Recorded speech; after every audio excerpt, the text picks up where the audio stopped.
안녕하십니까, 연율입니다.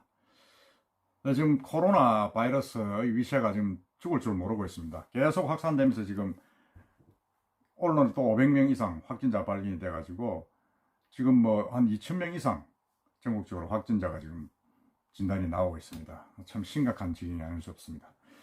이런 와중에 제가 여러분들에게 오늘 말씀드리고 싶은 것은 문재인 대통령에 대한 탄핵 이야기가 지금 언론을 비롯해서 여권, 여야 할 것 없이 공론화되는 분위기로 지금 가고 있다는 점을 말씀드리고 싶습니다.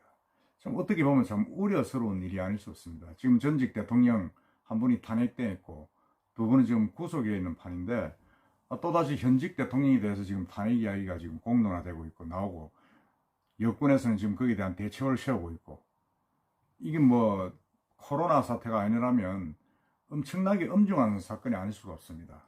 그 이야기 잠시 드릴까 합니다.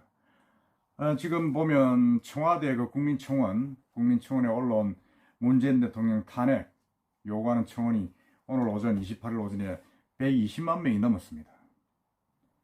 그래서 반대 청원도 이제 100만 명 가까이 됐죠.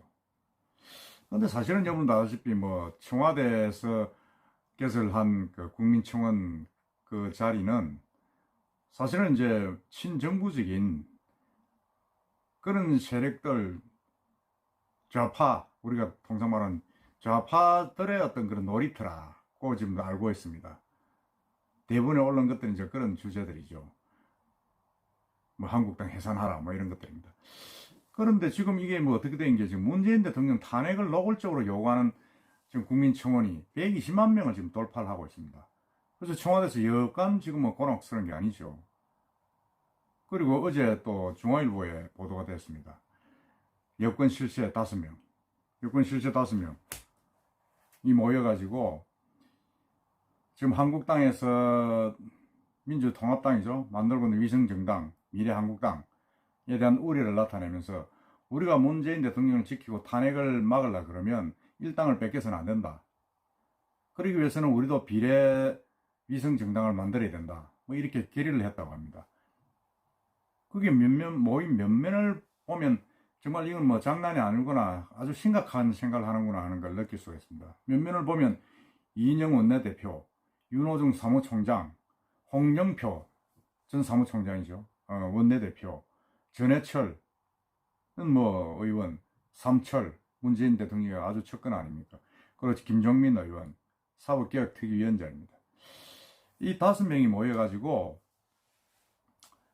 비례위성정당을 만들자고 이야기하면서 그 이유 중에 하나가 우리가 문 대통령의 탄핵을 막아야 되지 않겠느냐. 그러기 위해서는 어쩔 수 없이 만들 수밖에 없다. 뭐 이러니까 내부에서 그런 말이 나왔죠. 뭐 정의당하고 같이 어떻게 하면 되지 않겠느냐. 민생당하고 하니까 대통령 이인영 대표가 아니 그건 완전히 그들과 노는 거는 완전히 똥물에서 노는 거다. 이렇게 악담을 했죠. 그래서 지금 정의당이 발칵하고 있고 뭐 이런 식으로 지금 여권 내부에서도 좀 이 탄핵 문제가 공론화되고 있습니다. 그러니까 이게 청와대 청원, 여권의 대응, 그것도 한 발짝 나가서면 오늘 정계묘라고 6천 명의 교수들이 모인 그 단체가 있습니다. 거기서 성명을 발표했죠. 그 성명을 이제 발표한 게 뭐 지금 우리나라가 세월호 같이 무너지고 있다. 세월호보다 더한 어떤 상황이다. 이렇게 이야기하면서 지금 뭐 아주 그냥 그 대안을 아무 이 나라가 지금 정부는 없고 정권만 보인다. 코로나 확산 대책을 보면 이렇게 하면서 지금 뭐 아주 심각하게 비판을 하고 있습니다. 지금 거의 뭐 이제 무정부 상태다 이거죠. 이 정교문은 지금 대한민국은 또 하나의 세월에 대해 침몰하고 있다. 그런데 대한민국 정권만 보이고 무정부 상태이다. 이렇게 지금 발표를 했습니다. 뭐 정교문 좀 들어볼까요? 정부가 실종됐다. 중국 우한발 코로나 바이러스로 대한민국 전체가 올 수도 없댔는데 이게 뭐 온 국민이 그렇게 모르는데 지금 이거 뭐 상황에 대해서 정부가 제대로 대처하는 게 없다. 중심을 잡아야 된다. 근데 뭐 복지부 장관은 코로나 확산은 우리 자국민들 때문이다 이렇게 책임을 넘기고 외교부 장관이 영국에 가도 영국 외교부 장관이 만나주지도 않고, 뭐 이런 식으로 정부가 도대체 하는 게 없다. 마스크 대란 났는데 대통령이 곧 해결될 것이라 했는데 전혀 그 대통령 말도 거짓말이 돼버리고 있다. 이래서는 안 되지 않느냐. 정상국가가 아니다. 이 제 일당으로서의 책임을 지는 자세가 보여야 된다. 이렇게 지금 압박을 하고 있습니다. 그러니까 이게 사실은 또 오늘 문재인 대통령이 사당 대표와 국회를 찾아서 만났습니다. 만나가지고 이제 이 추경도 하고 이 전체적인 어떤 문제에 대해서 야권의 협력을 받고 이래가지고 사실 이제 좀 합의를 하고 모양 좋게 났죠. 물론 황교안 민주통합당 대표가 아주 그냥 세게 이야기해가지고 사과하라고 얘기한 바람에 좀 설렁해졌습니다만은 어쨌든 이렇게 지금 상황이 돌아가고 노골적으로 지금 대통령 탄핵 문제가 지금 현직 대통령이 있는데 나오고 있습니다. 저는 이게 참 이 코로나 사태를 기점으로 해서 레임덕이 왔다고 해도 과언은 아닙니다만은 이렇게 대통령 탄핵까지 나온 데 대해서 참 정말 오리하지 않을 수 없다는 생각을 가집니다. 그 오리란 게 탄핵은 물론 대통령이 탄핵이 될 수 있죠. 전례가 있으니까. 근데 지금 2년이나 남은 대통령이 정말 이 뜻을 국민들의 이 이야기를 귀담아 들어야 된다는 겁니다. 청와대 탄핵 청원도 그렇습니다. 거기서 어떻게 청와대 홈페이지에 탄핵 청원이 대통령 탄핵 청원이 120만 명이나 올라옵니까? 원래 거기는 좌파들이 노는 놀이터 아닙니까? 참 있을 수 없는 일이 지금 벌어지고 있다. 우리 국민들이 엄청나게 분노를 하고 있다. 그리고 대통령이 잘못한 너무 많습니다. 예를 들어서 지금 오늘 회의 때 그랬지 않습니까? 중국에 왜 입국 금지 조치를 빨리 안 했느냐? 하니까 대통령이 하는 이야기가 그 실효가 없다. 그리고 우리가 막으면 중국도 막기 때문에 우리가 피해가 크다. 이렇게 이야기를 했습니다. 그럼 이제 황교안 대표가 그럼 시진핑이 때문에 그런 거 아니냐 이렇게 이야기도 노골적으로 했습니다. 점심 더 시진핑 이야기 해볼까요? 시진핑이 지금 4월 달에 온다고 이야기를 하는데 물론 그것도 말이 맞습니다. 예를 들어서 중국인 금지 조치를 입국 금지를 해놔놓으면 시진핑이는 중국인 아닙니까? 그때 어떡합니까? 중국인 입국 금지인데 시진핑이나 그 일행들이 못 들어오죠. 그래서 이제 입국 조치를 못 하고 있다. 그럼 어떻게 보면 저도 그렇구나 하는 그런 생각을 가졌습니다. 대통령이라고 예외는 아니겠구나. 그 수행은 또 있으니까. 그래서 이게 이제 못한다. 그렇구나. 이런 생각이, 참 정치적으로 좀 많이 그런 어떤 판단이 많이 들어가 있구나 하는 생각을 가졌습니다. 마찬가지입니다. 이거는 아까도 말씀드렸지만은 우리가 막으면 중국도 막고 이래서 우리가 피해다 이랬는데 오늘 제가 참 또 놀란 게 베트남이란 나라. 베트남이 어떤 나라입니까? 바캉스 매직이라 해가지고 우리 형제 이상으로 지금 가까운 나라 아닙니까? 그 나라가 지금 우리 한국인에 대해서 무비자 입국을 취소했습니다. 16년 만에 그것도. 베트남이 어떤 나라입니까? 우리한테. 교역 4위 나라 아닙니까? 미국, 중국, 일본, 그 다음에 베트남입니다. 우리나라 그만큼 교역이 많고 큰 나라인데 지금 비자 없이 이제 못 들어간다 이러니까 기업인들이 어떻게 합니까? 사실상 지금 입국 금지를 한 겁니다.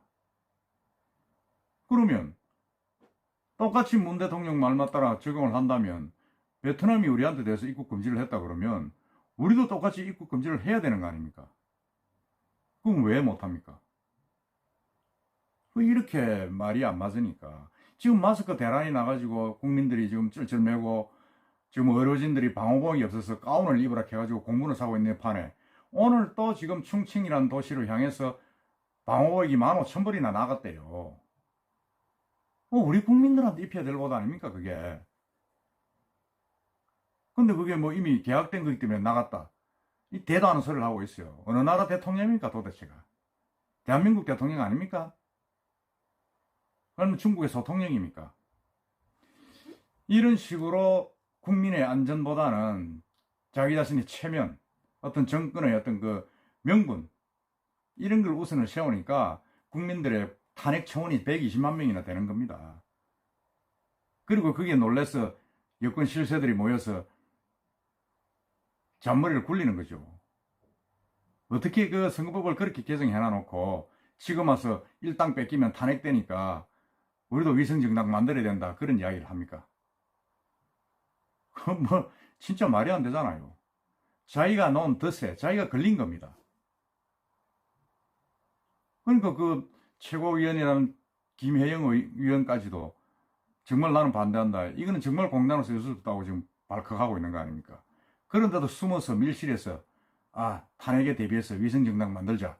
그러고 자기들 일부는 뭐 정봉주, 뭐 손혜원이 뭐 같은 계열들 아닙니까? 다 문바들 숨어가지고 따로 지금 위성정당을 추진하고 있습니다. 추진하고 있고 뭐 당에서는 또 모르는 척 하고 있고 이런 식으로 하니까 지금 국민들이 민주당 그러고 문 대통령 못 믿는 거 아닙니까? 저 자들이 뭐 하는 자들이야 하는 거 불만을 가지고 있는 겁니다. 그러니까 온 신문에 지금 뭐 세월호 같이 나라가 망하고 갔다는 정말 뭐 섬찟한 칼럼들도 나오고 있습니다. 물론 단순히 이게 뭐 우파신문이라 이렇게 넘어갈 게 아니고 정말 왜 이런 일이 벌어지는가를 청와대와 민주당은 정말 고민하면서 지금 자성해 봐야 됩니다. 자기 반대편들이 저러는구나 이렇게 넘어갈 일이 아닙니다. 집권을 하고 있고 정권의 책임을 지고 있다 그러면 역사 앞에서 뭔가 좀 겸손해지고 신중해져야 됩니다. 지금 살아있는 대통령 앞에서 지금 탄핵 이야기가 나오는 이 판에 정부 여당이 어떤 대책을 세울 겁니까? 우리는 제2의 대통령 탄핵은 있어서는 안 된다고 생각을 합니다. 아니, 그 얼마나 아프고 슬픈 역사입니까? 그렇다면 정말 집권 여당에서 청와대에서 국민들하고 같이 호흡을 하고 겸손하고 정말 겸손하고 아래에서 같이 할 수 있는 그런 열린 정치를 저는 해야 된다고 생각합니다. 그렇지 않으면 정말 앞으로 이 4월 총선 끝나고 난 뒤에 나라 꼴이 어떻게 될지 정말 너무나 걱정됩니다. 제발 국민들과 눈높이를 같이 하고 같이 어깨동무하게 나가는 정치 해주시기를 문 대통령과 집권 여당에게 간절히 바랍니다. 이상입니다.